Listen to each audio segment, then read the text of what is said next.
أن الحمد لله نحمده ونستعينه ونستغفره ونعوذ بالله من شرور أنفسنا ومن سيئات أعمالنا. من يهده الله فلا مضل له ومن يضلل فلا هادي له. وأشهد أن لا إله إلا الله وحده لا شريك له.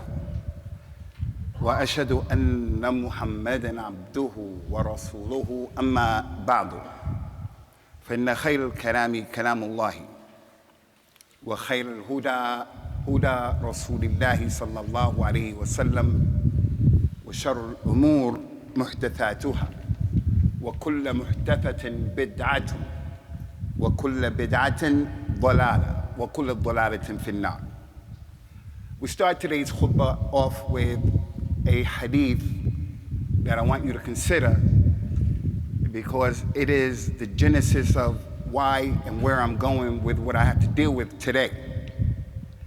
And that is the hadith that the Prophet said, sallallahu alaihi wasallam, dinarun anfaqtahu fi sabilillahi, wa dinarun anfaqtahu fi raqaba, wa dinarun tasaddaqta bihi على مسكين, والدينار أنفقته في المحتاج. He said صلى الله عليه وسلم أعظمها دينار أنفقته على أهلك. The money that you spend to give as sadaqah, and you give that fi sabilillah, in the jihad of al-Islam. The jihad that we don't apologize. So you want to help people who are performing jihad properly, and you want to give them money. And there is also the sadaqah that you give for a person because he's a slave back then. So you want to free him. You fast in Ramadan or other than that. So you want to free a person who's a slave, you pay for his freedom. And the dinar that you spend upon a person who is miskeen and he needs your help. The dinar that you spend on a person who's in need. He said all of that sadaqah, the best one, the heaviest one in the scales, the best one you can give is the dinar that you spend on your own family. So sadaqah begins at home. If you have money and you want to give sadaqah, look towards your relatives first. Doesn't make any sense for me to come and give khutbah to this community and I'm leaving my own children. I have to give dawah to my children first. I have to take care of covering up the awrah of those people I'm responsible for first. The Prophet mentioned sallallahu alaihi wasallam, in addition to this, Abu Isa, he said sallallahu alaihi wasallam, kafa bil mar'i ithma and yudayya man yaqut.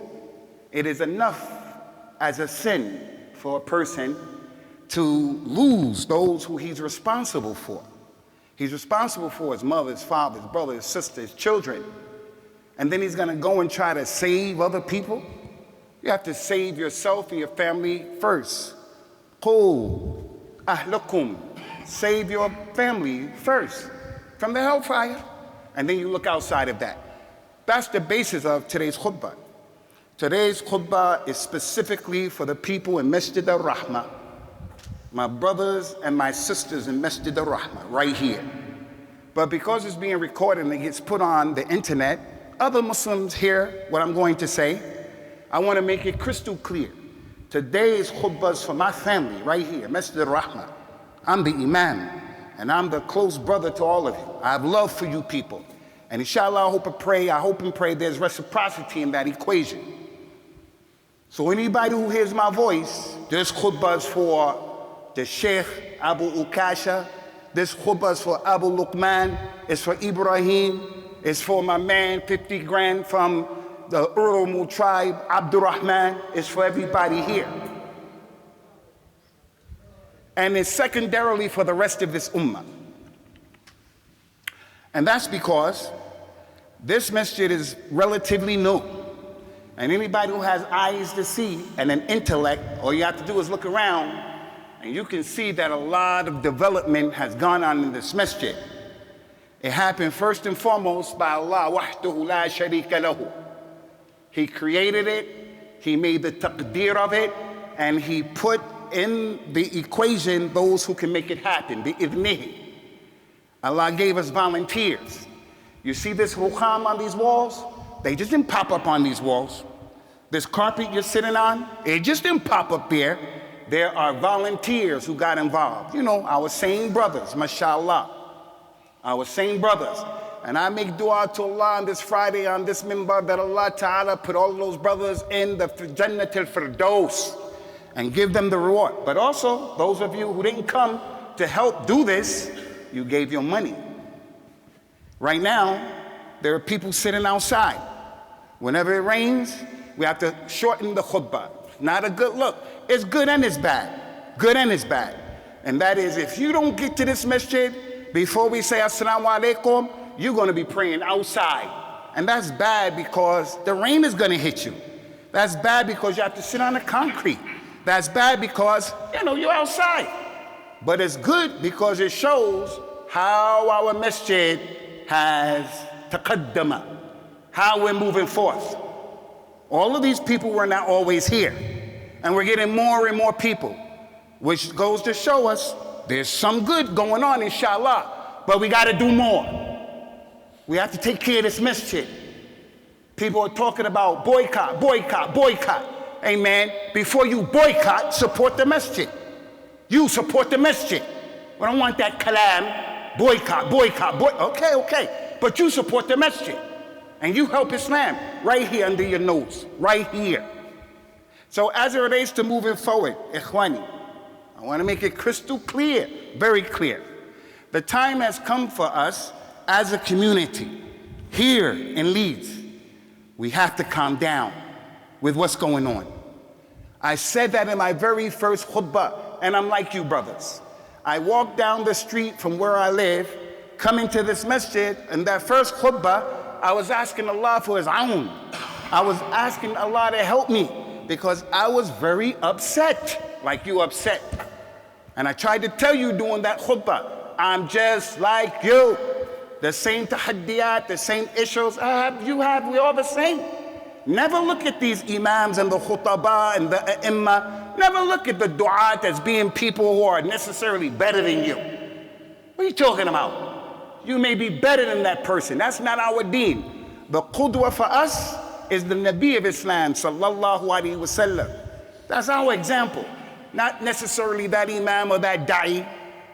Ala kullin. Listen, in this masjid, I gave a khutbah when I noticed, we as Muslims, we have a little bit of knowledge. This is the reality of our situation. And I don't say that to put anybody down. It's the reality, man. It's how it is. It is how it is. So I saw how people were divorcing and getting married the wrong way. Getting married without the wali, divorcing at the wrong time. So we gave khutbahs about how to get married, khutbahs about how to get divorced. I want to draw your attention. Do you remember the khutbah about how to divorce? And I talked about how it is not permissible for the man to divorce his wife while she is on her hayda. Akramakumullah. Wa tahharullah iyamakum. And may Allah ta'ala ba'adakum min al-najasat. You cannot divorce your wife while she's on her periods. Akramakumullah. And there's hikmah in that. That is one of the ways that al-Islam came to make the taqleel of a talaq. Because it makes you slow down. If you were allowed to just divorce at any time, you would do it and you would regret it. But why does Islam say you can't divorce the woman at that time? Why? This is the point. It's because it is known. The woman's hormones are all over the place. Before her periods, during her periods, after her periods. Anybody who's married, he would see that in his wife, in his daughters, in his sisters, in his mother. It's natural. It's from how Allah created those women, subhanahu wa ta'ala. So it would hurt the lady and hurt the man and hurt the family if the man didn't take that into consideration. You have to consider your wife, her hormones after having a baby are all over the place. So take it easy. Why doesn't Al-Islam allow the divorce to go through when the man is extremely angry?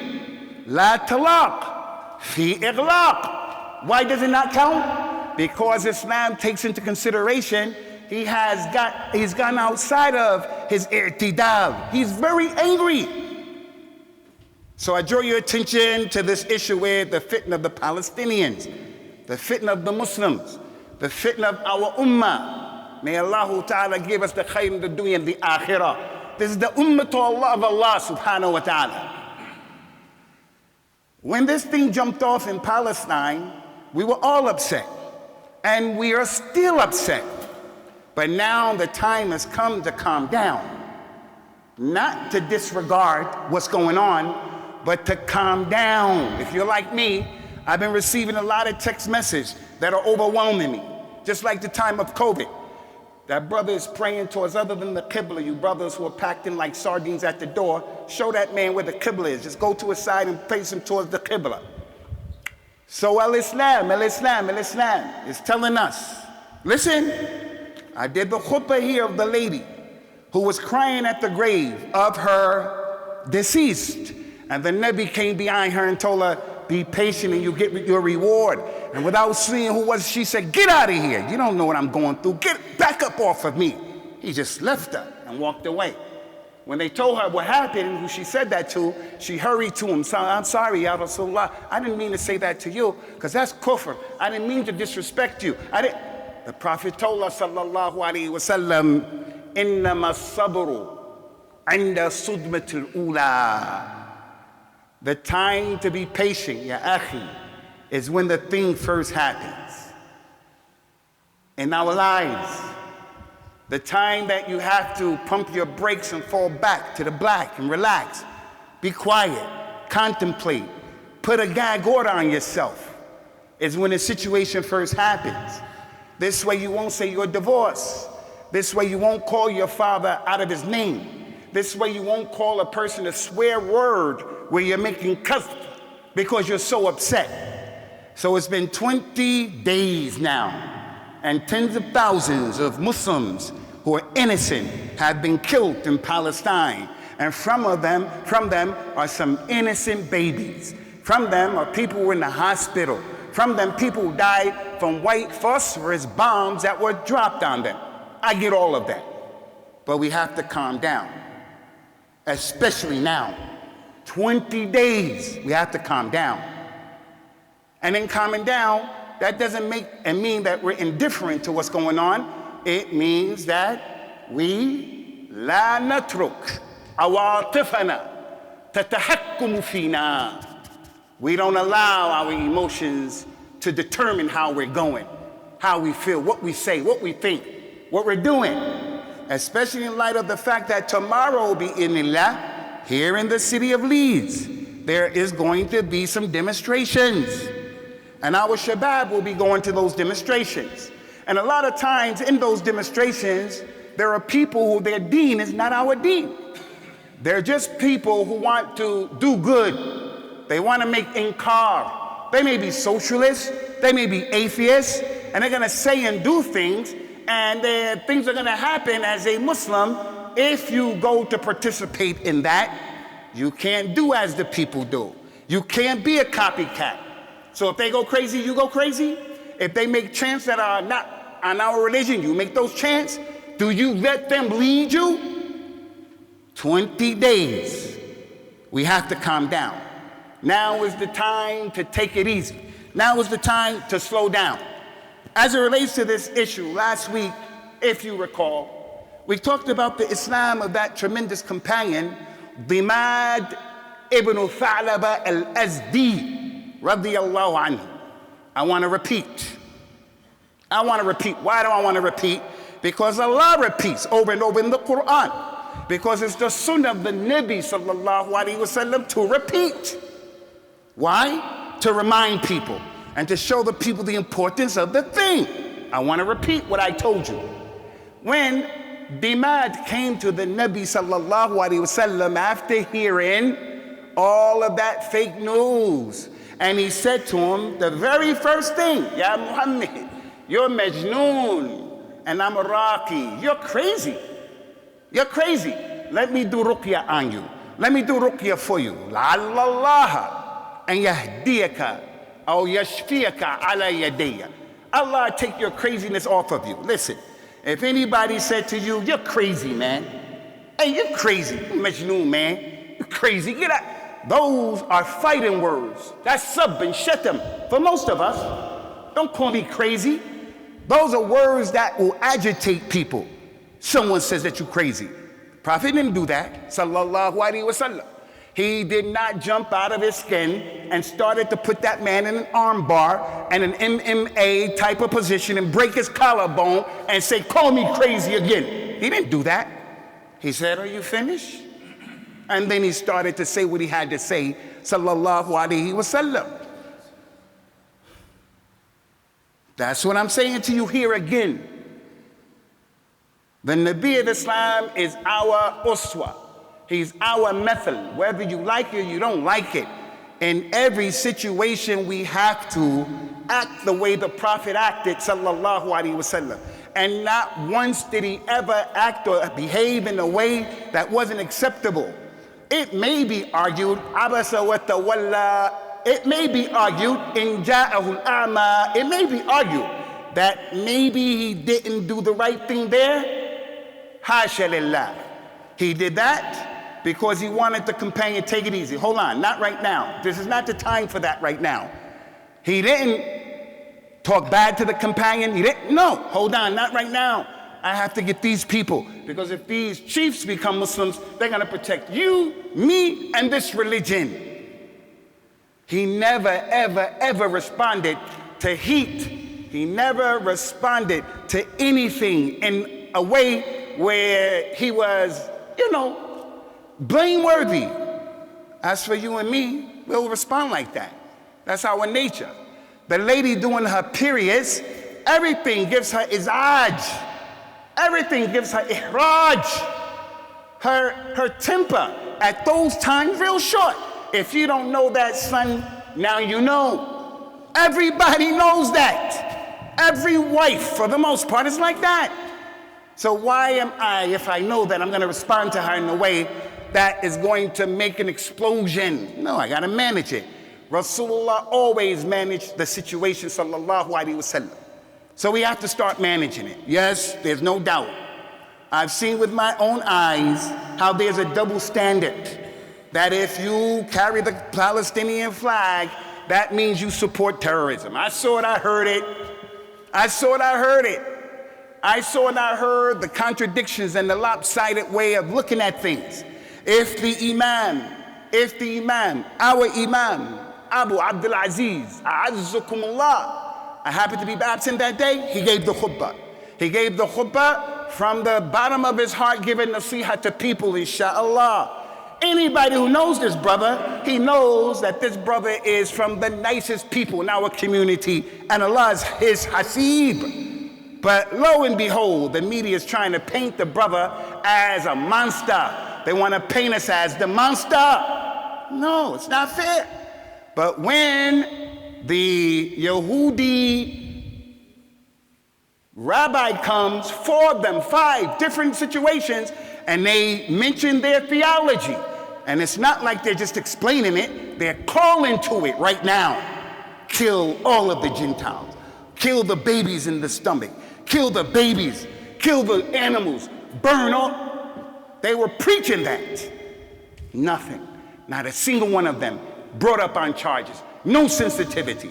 But for us, every day. So I'm telling you here, this is Masjid al-Rahmah.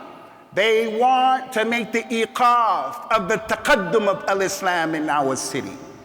They want to stop our deen from flourishing. They want to stop our masjid. May Allah bless all of the masjids in this city and put them all on the kitab and the sunnah according to the standard of the salaf of this ummah. But one thing that's a bit different about this masjid, if you don't know, is we're not scared of non-Muslims. We're not scared of telling the truth. We're not scared or afraid or reluctant to call a spade a spade. And with that being the case, it's not even about that. It's about practicing our religion the right way. Whether we like it or not, whether it's for us or against us, we have to practice this religion looking at the kitab and the sunnah and not looking only at our awatif and our emotions. There's a time for emotion. وَحَرِّدِ الْمُؤْمِنِينَ عَلَى الْقِتَالِ Ya Muhammad, agitate the believers and get them ready to go and fight the fight of Islam. It's a time and a place for that. On the day of Al-Jum'ah, it's a time and a place for you to stand up in the office and so forth and so on. But standing up for the truth, as the Arabs say, لِكُلِّ مَقَامٍ مَقَالٍ, there's a time and a place for everything. Is Palestine the only issue going on right now? No. We have Muslims in Sudan still struggling. We have Muslims in the Democratic Republic of the Congo, DRC. Right now, people are being killed all over the place. Our brother Abdurrahman from the Oromo tribe, people in the Habasha, Muslims, being decimated and killed right now. But Palestine has its special place in our hearts. Palestine is what the world is focused on. But all of this that's going on of what we know and we don't know, we as Muslims have to understand. We have to calm down. We have to calm down. And we have to proceed with caution. This is our community. When the Prophet ﷺ was in Mecca and things used to come and they used to happen, he used to tell his companions, calm down, calm down. They came and took the insides of the camel and put it on his shoulder, sallallahu alaihi wasallam. And the companions saw it in Mecca. And they all just sat there, not out of fear, because they were ready to die fi sabilillah. They sat there because that's what he taught them. At this time, you don't have the power. Whether you like it or you don't like it, the playing field is not equal and even, whether you like it or you don't like it. We don't own the media. We don't own and we don't pay the piper. So he's not gonna play the tune that we want. So we have to take our religion and navigate. Not because we're cowards, not because we're punks and chumps, but because that's hikmah. So when that was on his shoulders, the intestines from a camel that was dead, baking in the sun. You can imagine it stunk. They were drinking and they had nothing else to do, nothing better to do except to put the intestines on the shoulders of the Sayyid Bani Adam, sallallahu alayhi, and his companions stayed there. And then Fatima, the little girl, came, the little girl, and wiped it off of her father's shoulders and cleaned it with her own hands. And she didn't stop there. She looked to the men of the Kuffar Quraysh, Abu Lahab, Abu Jahl, these people who they were heavy in the scales of the society. She said to them, radiyallahu anhum, ataqtuluna rajulan an yaqula rabbi Allah. Do you do this to my father? Do you do this to a man simply because he says, my Lord is Allah? And she gave dawah to Islam. Are we going to say the companions were scared? Are we going to say you're better than the companion? Or we're going to say we are uqala? We learn from this. This is a dars and an ibra. We're weak. We have to understand and take the situation for its reality. As for applying strength in a case like this, فَإِنَّهُ لَيْسَ مِنَ الْحِكْمَةِ فِي الشَّيْءِ. That's not hikmah. So we don't want to give the people a hard time or give the people the ability to jam our program up. أقول قولي هذا وأستغفر الله لي ولكم ونسأل الله تعالى الثبات والتوفيق.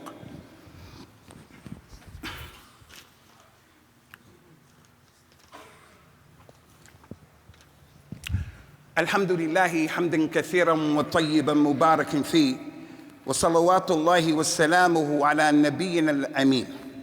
In the last few days, Ikhwani, I've seen here in the UK some brother without any mask, and I say that not to condone, but just to show you how emotions are a problem.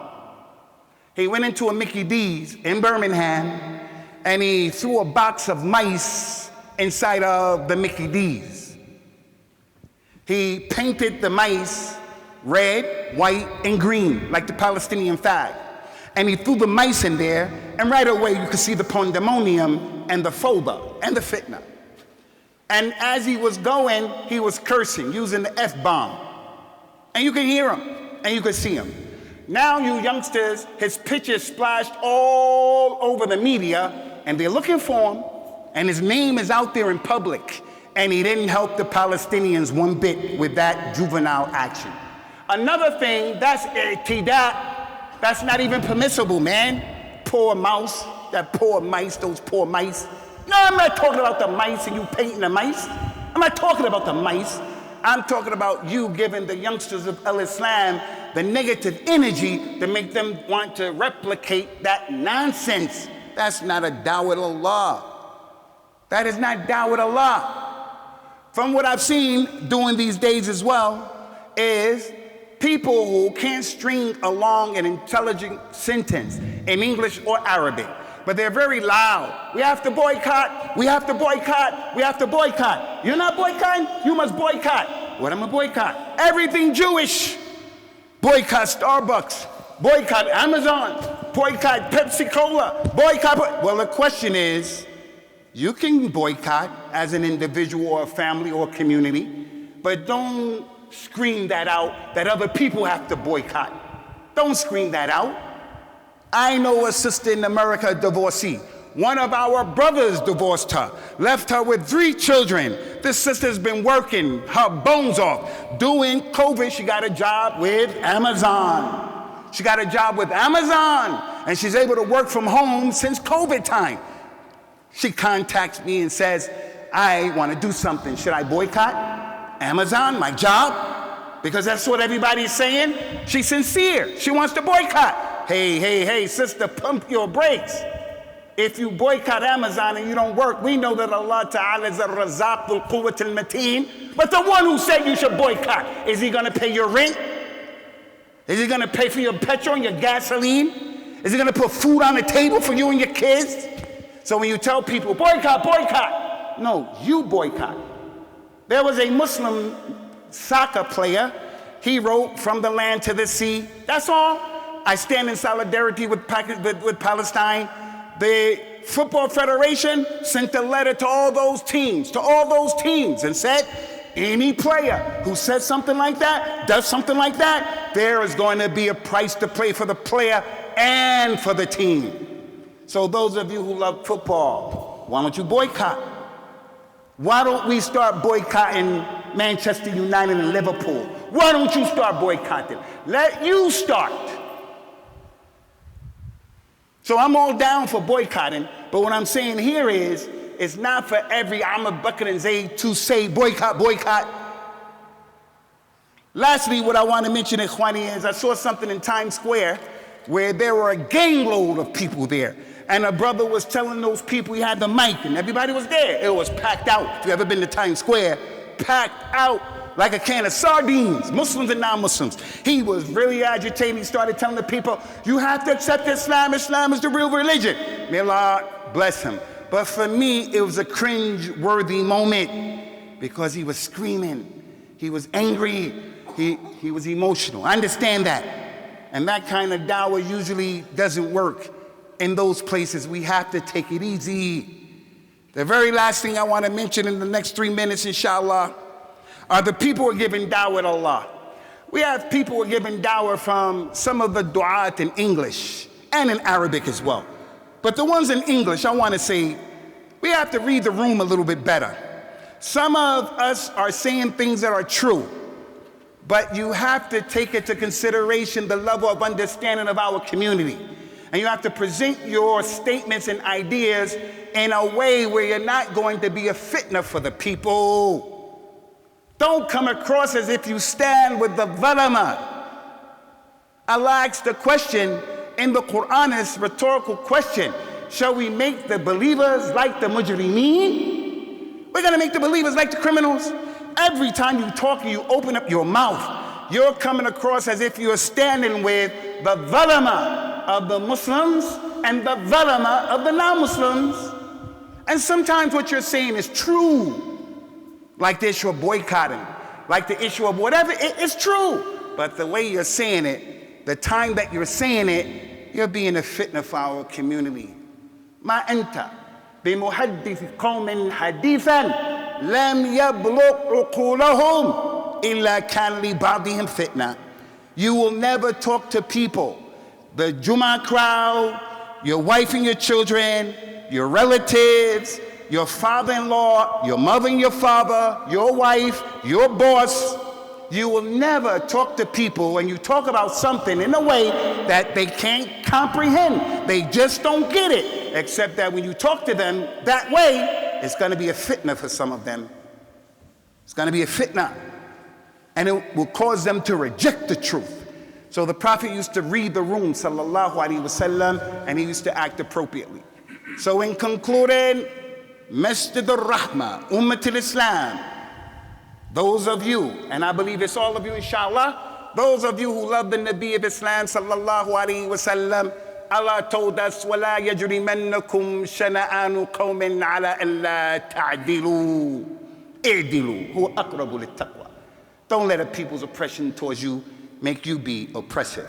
Be balanced, be fair, be just. And that's closer to the taqwa. كونوا قوامين لله شهداء بالقسط. Be people who stand up for the truth for Allah Azza wa Jal. لا يضركم من ضل إذا اهتديتم. It doesn't hurt you. Those who do evil, they do wrong, as long as we do the right thing. And this is my statement from you, from this masjid, that as the imam of this community and one of the volunteers, one of the brothers here, let's take it easy and let's move forward, inshallah, with hikmah and understanding. May Allah Ta'ala establish all of these feet firmly upon the kitab and the sunnah. And may Allah divinely take these hearts between his two fingers and put us on the siratul mustaqim. And may Allah Ta'ala give our uqul the rushd. And may Ta'ala give us the tawfiq and the success to be of those people we can be an example in this city of al-iqtida. We're not scared of you. And we're not people of khurafat. We want to be people of the sunnah. That's what we strive to be. And our tawfiq is only with Allah Rabbil Alameen. Aqim as-salat yarhamukumullah.